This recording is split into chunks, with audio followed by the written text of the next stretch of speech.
I'm Diogo Ferreira, I'm 29 years old, soccer player. Before I started my senior career, I went overseas at the age of 15 to 18 and I played in Portugal for quite a big team. It was FC Porto. After 18, I decided to come back to Australia. Obviously the A-League was quite new and I really wanted to have a good crack at that and represent Australia in the Olympics. So I came back and I was in the Olympic team. We actually didn't qualify for the Olympic Games, but I'd done all the qualifications before that. I then signed at Melbourne Victory for I think around 5 years. It was quite a good time because it was my home city as well. Then I decided it was time for a bit of a move, a bit of a challenge, and I actually went over to Brisbane. So signed at Brisbane Roar.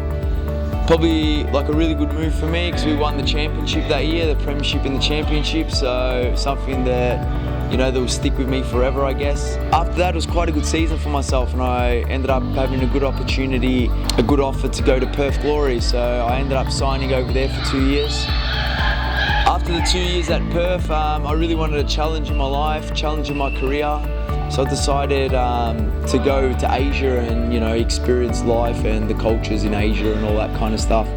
So I ended up signing in Indonesia, one of the biggest teams in Asia following-wise, called Persib Bandung. So I signed over there. That then led me on to my next club in Malaysia, which was Penang, playing over there in the Super League. After that, I went to India. So I played in India, which was a interesting, but I guess a good experience for myself. After India, I went to Japan. Probably an opportunity that I didn't really see was going to pop up, but one that I took straight away. It was great league, great country to live in. And since that, I've now decided to come back to Melbourne, keep playing here locally, but obviously now follow a passion that I have. I'm really strong about, I have a really big passion about coaching and also, not only soccer coaching, but strength and conditioning as well. So I want to try and now integrate those two things together and, look for the next phase of my life. So one of my, I guess, best moments, my highest high in my career, probably two actually that are a bit hard to pick between, was when I went to Brisbane Roar. We won the championship and the premiership, and I guess that's something that sticks with you forever. Being successful that season, it was a great season on the pitch, but off the pitch as well. We had a really good bunch of boys, and I think that's what actually made us successful. The second one, a bit different, but when I went to Indonesia, I knew it was quite a big team over there, but I didn't really know how passionate these people were. We ended up, there was literally 1,000 people sometimes at training sessions. We ended up having to go in army tanks to games. So really, really crazy experience in my life, but probably one of the highest. I think that was probably the most interesting. My lowest, it's funny because my lowest was probably at a time where, us as sportsmen, we think our highest moment, our best times is when we're making the most money. And it actually wasn't the case. It was probably that when I was making the most money when I went to India, where I thought was going to be great financially, and it was, whatever, was probably my lowest moment because I went through some hard times there. It really made me see that, money's not everything. I got quite sick there in 1 month. I think I lost like 6 kilos, just kept getting sick constantly, couldn't get myself right. So I found it really tough on field, obviously, because I was just, like I said, in 1 month when you lose 6 kilos, obviously your output's not going to be great. And yeah, so I'd probably say that's probably one of my lowest times in my career, was my time in India. I think it's really important for young athletes to think of education, when you're young and when you're just starting off, or when you're during your career, because the reality is, I remember when I first started, I had some of the older boys saying, "Oh, the years go so quick," and I used to be like, "Yeah, no worries." But look at these old guys just, speaking to me like that because I'm young or whatever. But that's the reality, the years go so quick, and before you know it, you're 29 like me, and your career is nearly over or coming to an end. Fortunately, I've been lucky with injuries, but I've had so many teammates that are really successful, really, really good players, big players in the game, and they've they've had injuries and then they've got nothing to fall back on. So that's something that I would really, if I could give any advice to young players, is from an early age, start doing something, not only for just in case or what you're going to do after, but also to take your head away from the game for a bit. I think it's important to challenge the brain and to get out of the routine. It's just training all the time. I think if you've got something on the outside, something that you can work towards, then I think your game will improve as well. So if I could go back, I guess, till when I was 18, so 10 years ago, I would have definitely done things differently. I would have started doing I would have by now, more than, obviously I would have completed my Cert 3 and 4 in fitness. I would have maybe already done more of a, certificates in strength and conditioning, some extra things to add on. I would have done a nutrition course that I'm gonna do after I finish my Cert 3 and 4. Would have done my licenses as well. Instead of doing them now, I would have started ticking them off. So definitely, if I could go back, I would have just slowly, it's not that you've got to, I guess probably I thought that I had to go in and, finish something straight away in a quick time in a year or so. But I guess you could just slowly, I would have just ticked off the boxes and just made my life much easier now.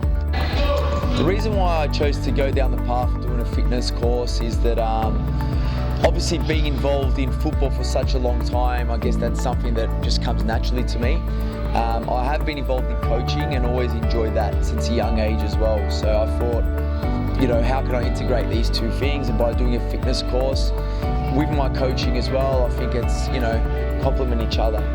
I feel like another reason why I did want to go down the strength and conditioning side as well is that recent years I have had a couple more injuries than normal. So I've spent a bit more time in the gym. So I think I found a bit more of a passion in the strength and conditioning side and not just the footballing side. The reasons I would recommend other athletes to do fitness courses are that a lot of times, since a young age, all we know is the sport and all we know is being competitive and, being involved in fitness. So sometimes it's really hard to find other interests because we've just never really had time for that. So I think a common interest for all athletes is fitness, because that's what we do every day. So that's why I would recommend, especially if you're not 100% about what you want to do in the future, I would definitely recommend doing a fitness course, because it's something that you already have prior knowledge about and something that you do day in, day out. So after completing my Cert 3 and 4 and also having completed my C license, I've come down here to elite football facilities in Maribyrnong,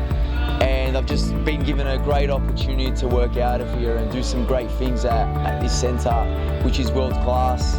I'm doing a lot of one-on-one coaching with kids, a lot of group sessions as well with up-and-coming players, with players that really want to take that next step, that potentially playing the A-League. Also getting a great opportunity to coach some A-League players as well that are looking for that edge and for that little bit of extra training and a little bit of individual stuff that they don't get at their team day in, day out. Also, great thing that I've been, given the opportunity to run out of this centre is a soccer boot camp, which is probably, it's been really fun because it's for people of any age, but mostly for people that don't play anymore. So 30-year-olds, 40-year-olds, even 50-year-olds that have played in the past, don't really like doing gym, wouldn't have any motivation to go for a run or do a normal boot camp, but because there's a ball involved, they come down on the weekend. We run it every Saturday morning, and they do a soccer-related boot camp, which is really enjoyable. So my end goal, thinking 5 years down the track, would probably be to be doing this full time. By then maybe my playing career might be completely over and I'm not playing locally anymore. But I'd love to, potentially my dream, it's been for a while, is to have a centre like this that's my own, so that I can really develop players and really give them the best of both sides of the game, which I think is very important at the moment. It's not just about football anymore. It is a very athletic game, so obviously having that strength and conditioning aspect behind me as well integrating them both and developing players, and hopefully, hopefully seeing these players, play for A-League teams, play overseas, play for Australia. I guess that's my end goal and really what I'm aiming for. Hi, my name's Diogo Ferreira and I'm making my tomorrow better than today.